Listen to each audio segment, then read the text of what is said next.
This is Andi Purewal for ID Boxing. We are here in London and we are on a boat, and I'm joined by promoter Ben Shalom. Ben, how are you? Very well, very well. How are you? I'm good, mate. I felt a little seasick earlier when we set off, but thankfully that seems to have settled.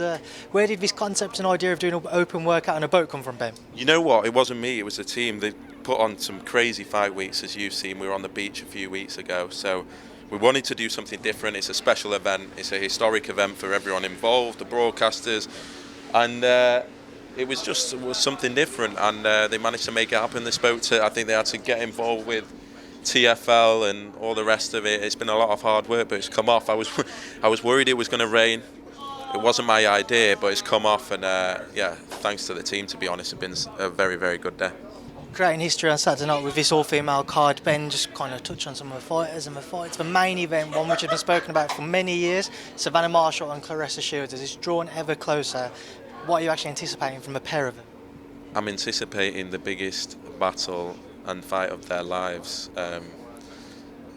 I've never seen Savannah so focused. I've never seen such a ridiculously brutal camp that Peter put together. Similarly to Claressa, she looks in the best shape I've ever seen, and that's saying something. And it's a massive moment for both of their careers. Like, there's not that much depth in the division, in the sense they're way above what else is out there. There's the rivalry, there's the history, there's the 2012 happenings, there's the 10 years of back and forth.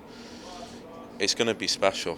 That's all I know. It's going to be special, and I think both fighters are confident, but they also know they actually don't know what's going to happen. I genuinely believe that. I've been around both camps. They're both extremely confident. There must be some doubt in each of their heads. They've not fought someone like each other before in the professional ranks, so we'll see. Heading into this fight, Savannah's seen as the more powerful of the two, Claressa more of kind of a skillful, silky boxer rather. Is it as simple as if Claressa was to win, she's going to go to the cards, if Savannah's going to win, it's going to be a stoppage, or...? No. I think no one can predict this fight. Yes, we know what Savannah's strengths are. Yes, we know what Claressa's strengths are. But it is we talk about 50-50 fights so much. But this one, everyone gives me a different answer. Whether it's... I've had Marshall on points this morning. Shout out to Sam Jones, who's telling me Marshall on points for the past 24, 48 hours. I've had, obviously, Savannah late knockout, Savannah early knockout, catch a gold. I've had Claressa on points, which is a lot of people think. So it's impossible to predict this fight. They both have... Well, Savannah has a secret weapon. We all know about that. And that just adds to the unpredictability of this whole fight. It's one that we honestly was first. If you remember, when we first started with Sky, we signed Savannah, we signed Claressa very early on, and it's taken us till now to actually get it on in the right way at the O2, headlining. Incredible. Where does the winner go beyond this, Ben? Because you mentioned kind of a lack of depth in the female side of the sport, so they become undisputed. What's left for them? I don't think anyone's thinking beyond September the 10th. There's a huge amount of money that they're both earning, which is incredible to show where the sport has come. What's next? Maybe the move up to 168 with Cruz. Both of them would look at that, I think. But there's the obvious rematch if it's a close one, but let's see. I don't know. I genuinely believe this is a fight that means so much to them, and both of them cannot afford to lose in their own heads. That no one is thinking beyond September the 10th. Mayer-Baumgardner again, another fight which has built up a rivalry over the last couple of years. How easy of a fight was this to put together, Ben? Because obviously Michaela Myers with Top Rank, Alicia Baumgardner with Matchroom, Boxer and Sky a separate entity to all of that. So how easy or difficult of a fight was this to put together? I think Top Rank, in fairness, did a lot of the hard work by getting the fight, and then we got the fight off them. So it was difficult, but at the same time, it shows how the sport can be done. I think since we came into the fold, into the UK, there's more pressure to make big fights. There's more pressure for promoters to work together that we're seeing across the board. This event on Saturday has Matchroom involved, Top Rank involved, Salita involved, Hennessy involved, and we couldn't do it unless that happens. And that's why we have a historic card and a chief support that could main event any fight. Any fight now that would be a main event. It's ridiculous that we've put it on this card. It's ridiculous, in my opinion, that Shields Marshall, we didn't find a way to do pay-per-view. We're trying to think about what this means for the sport, not just for women's boxing, but for boxing, that it can have a full women's card that sells out the O2, which we believe will be sold out come Saturday, that's broadcast in over 100 countries, and that just takes women's boxing to another level. You've obviously got Caris Lauren and Caroline all on the undercard who had achieved so much as amateurs, Ben. Obviously, going back to Liverpool, there were some criticisms from that card, the main event, Frazer Clarke and Adam Azim, for as spectacular as he looked, getting people talk about needing a step up. Are you confident that the opponents chosen for the girls I've just mentioned will maybe provide sterner tests on the back of some of the criticism that came your way over the weekend? Yeah, that was the toughest night I've had. Look, you can go into why things happen with late opponents, with things behind the scenes that no one understands, but ultimately it's my responsibility. I'm the promoter. I'm the one that allows the card to go ahead. And yeah, it was a difficult night, particularly difficult because Tasha and Dan Aziz had special nights for themselves, and that was all people were talking about. And yeah, it was something that I'm not happy with. I do listen. I'm not a promoter that's going to say or try and distract or try and divert. You know, I'm a fan as well. If I was a fan watching that fight, I'd be saying the same thing. Exactly the same thing. And the same people that have praised us for things that we've done well and the growth over the past 12 months are the same people now. What I would say is we are trying to put on more, well, we're putting on more shows on British soil than any other promoter on TV right now. We think we're giving outside of pay-per-view the most value we possibly can. And with that sort of growth, sometimes things can happen, but believe me, it won't happen again. It was spotted before the event. It wasn't dealt with. But yeah, it was the most difficult night I've had because I'm a boxing fan as well. And yeah, it won't happen again.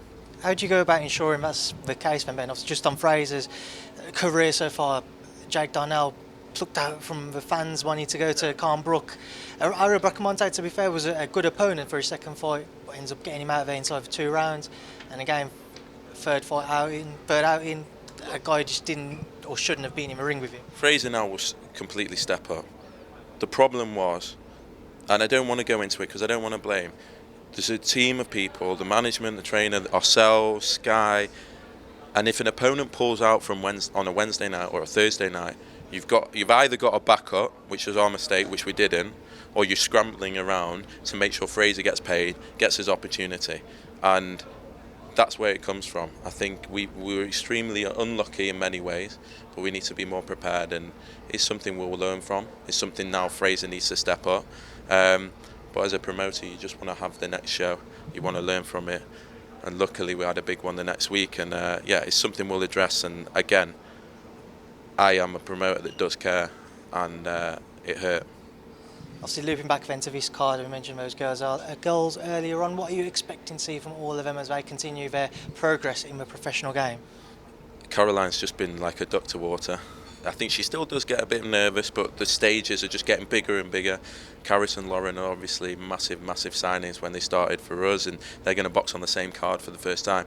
But the reason why they needed to be on this card is to just see where this can get to look up at the chief support and the main event and see what they're doing, see what they're earning, see how much they're selling, see where we've got to. I know people are still sceptical about women's boxing, and that's why we could have easily put a heavyweight title on, or an interim or something, and a men's world title or something just to prop it up.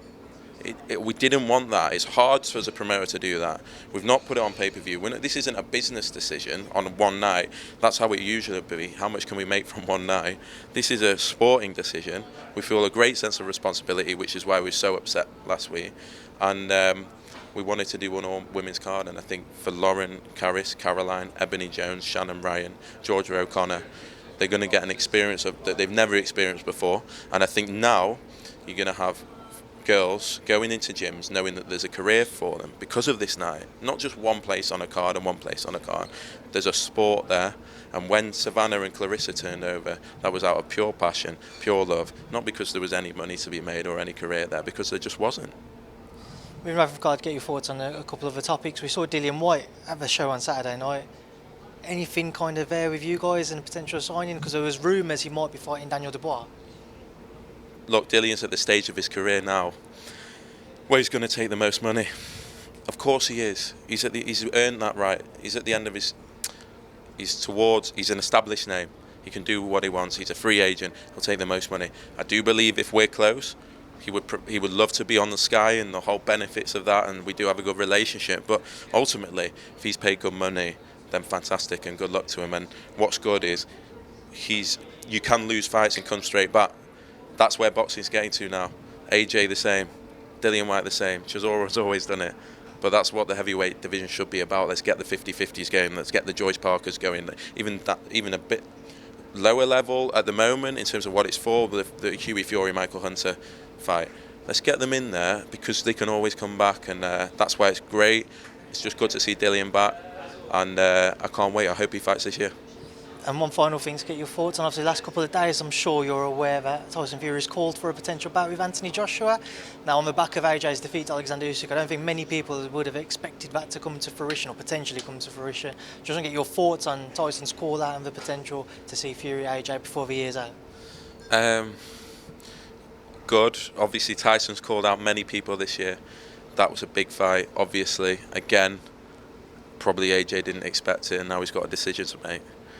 I think when people say that Tyson's giving AJ a lifeline, I think that's a bit over the top. I think the plan was that he had a new trainer, he had a new camp, and he was going to spend time with them and work his way back. And obviously this opportunity has been presented to him. Whether he takes it, he's not. He doesn't need the money, so he should just make the decisions that he thinks is right for his boxing career. I thought maybe he'd take a bit of time, but if he's not, then it's up to him. But yeah, he doesn't need the money, does he? So it's a great fight. I'd love to see it happen. It's good, again, that promoters are feeling pressure to work together, and maybe it'll happen before the end of the year, maybe it won't. Do you give AJ a better chance against Tyson than what he had against Alexander?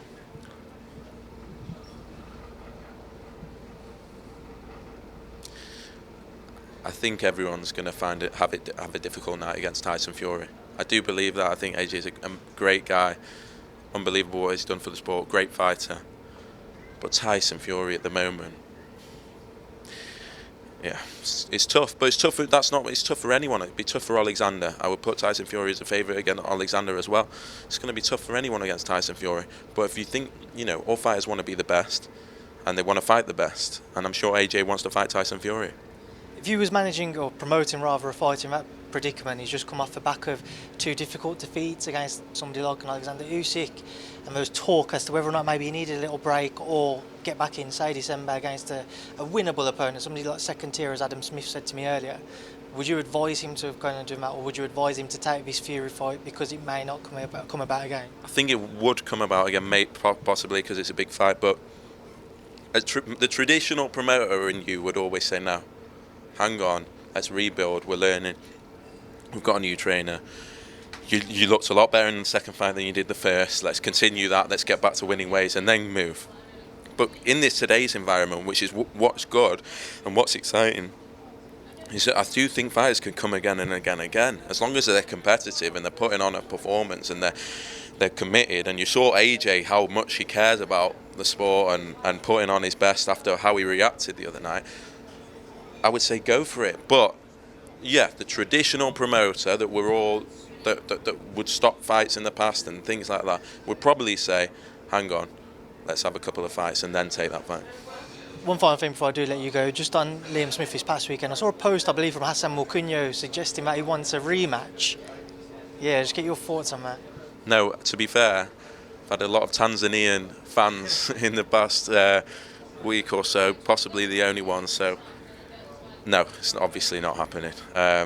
It's obviously not happening. To be honest, I was very upset with how that fight finished after a good four rounds. No one wants to see that again. What will be, I know I asked you this on Saturday, but when you look at kind of those options out there for Liam, Eubank being tied up with kind of the world title scenario taking place in January, what is most likely next for Liam? We have got a few names at the moment that I don't want to jinx. Other names that have been mentioned to me, Danny Garcia, even Kell, Brook. Would Brook come back? Has he spoken to you at all? I think Kell will come back. I think Kell is retired, but he loves the sport so much. Everyone loves Kell. He loves the sport so much. If there's the right fight, I think he always felt like Eubank was too big for him. That was why that fight didn't happen. Yes, he wanted to retire, but that was why the fight didn't happen. I think other opportunities would present themselves. I'm looking forward to seeing Billy Joe Saunders back. Can't wait for him to get back because I think there's some big fights there. And Liam will take anyone. He'll fight anyone world titles at 154 and 160. So there are world titles at 160 as well. He wants the big fights now. We want to deliver it for him. And hopefully some news over the next week or two. Right, Ben, we'll leave it there and I'll leave you to enjoy the rest of your day. And when we get off, get off. Thank you for speaking to me and ID Boxing. Thank you, mate. Cheers.